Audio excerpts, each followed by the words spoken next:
Voilà, donc là tu peux filmer. Comme on est devant sa sainteté, le temple de lumière de l'information. 9 BFM milliardaires TV. possèdent les médias français. Quelle indépendance pour le quatrième pourvoir? Ben oui, parce que qu'est-ce qui est questionné dans nos actions? Il est questionné l'objectivité de ce quatrième pourvoir qui est censé aider le citoyen pour justement faire barrage à des dérives politiques. Or là, on n'a pas des barrages à des dérives politiques, on a une aide à la dérive politique de la part du milieu journalistique. Donc ce milieu-là, on le rappelle, la majorité des médias mainstream comme BFM TV est dirigée par un oligarque, en l'occurrence Patoche, Patrick Drahi. Monsieur Patrick Drahi, qui je vous le rappelle, a 4 nationalités, mais pas françaises. Donc on s'en fout de ça à la rigueur. Mais pourquoi on parle de ce détail-là? Parce que monsieur ne paye pas ses impôts en France. Ah, quel exemple!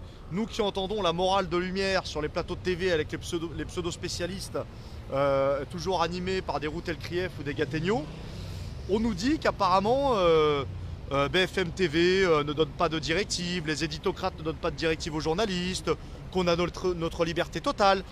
Moi, si je parle avec monsieur Bourdin ou avec monsieur Brunet ou avec toutes les grandes gueules, excusez-moi les petites gueules, je pense pas, tu vois, je pense pas à mon avis qu'ils ont une aussi grande liberté que ça, parce qu'il y a vraiment des sujets qui sont verrouillés.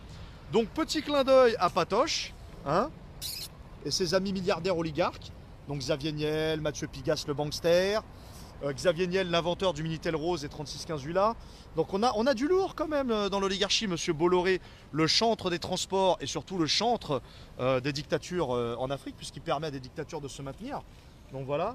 Là, tu peux voir aussi autre chose. Arrêtez de nous prendre pour des cons. Média, voix de l'oligarchie. Bah, puisque c'est un oligarque qui détient, qui détient la machine médiatique, bah oui, on nous prend pour des cons. Qui paye bon, l'orchestre choisit la musique. Exactement.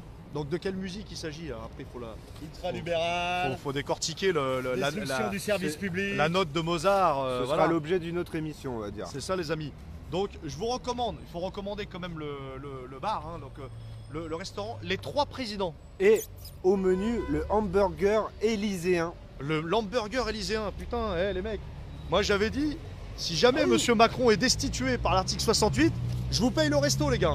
Là-bas, directement. Est-ce que ça vaut Hamburger pour les, élyséen, est-ce que ça vaut pour allez, les gens c'est du parti. live? Ils sont 40. Les gens du live. Non, les amis, non, je veux bien faire un geste, mais je suis pas oligarque.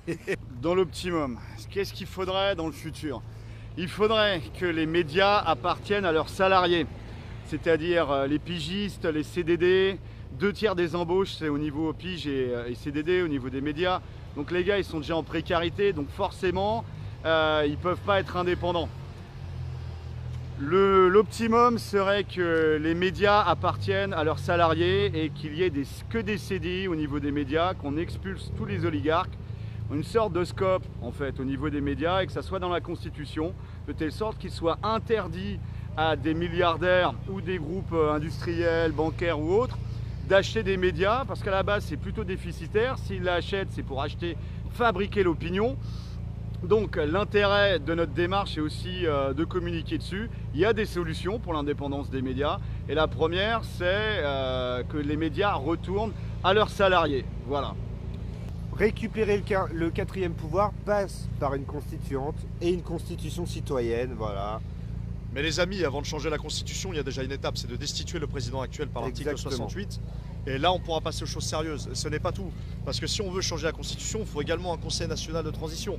Sans ça, on ne pourra jamais mettre en place le RIC, le RIC, changer notre Constitution, l'écrire avec les citoyens. Ils ne nous le donneront pas, on l'aura jamais le RIC, les gars. Il faut Conseil l'écrire national de nous-mêmes. transition. Et nous-mêmes, on va plébisciter les personnes qui en feront partie. Le peuple, quoi. Voilà. Bon. C'était devant BFM. Force et honneur.